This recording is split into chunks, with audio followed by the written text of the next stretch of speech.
বিয়ের আগে ভাবতাম যে বিয়ের পরে মনে হয় আমি রানী হয়ে থাকবো। হ্যাঁ, হয়েছি কিন্তু চাকরানী, জানো। আর বিয়ের আগে ভাবতাম যে বরের বাড়িতে যাব, শুয়ে থাকবো, খাবো দাবো। আর এখন দেখো খাচ্ছি, খেয়ে দিয়ে মোটা হয়ে যাচ্ছি। কি খাচ্ছি জানো? বাসি পচা পান্তা সবাই খাচ্ছে, সে খাবারগুলো বেঁচে যাচ্ছে। এখন কি বলছে যে খাবারগুলো ফেলে দেবো, সে বাসিগুলো সব আমার খেতে হচ্ছে। যতই হোক বরটা তো আমার কাজ করে পয়সাগুলো আনে, ইচ্ছা না থাকলেও আমাকে খেতে হবে, ফেলে দেবো। রাতে বাসি রুটিগুলো বানাবো, বাসি রুটিগুলো সব আমার খেতে হবে, বাসি ভাতগুলো সব আমার খেতে হবে। বাসি খেয়ে খেয়ে এরকম মোটা হয়ে যাচ্ছি। রানী, আমি এখন চাকরানী হয়ে গেছি।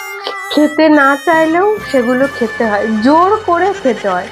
যত ভাবি খাবো না খাবো না, বাসি পচা খেয়ে খেয়ে মোটা হব না, সে খেয়ে খেয়ে আমার মোটাই হতে হয়।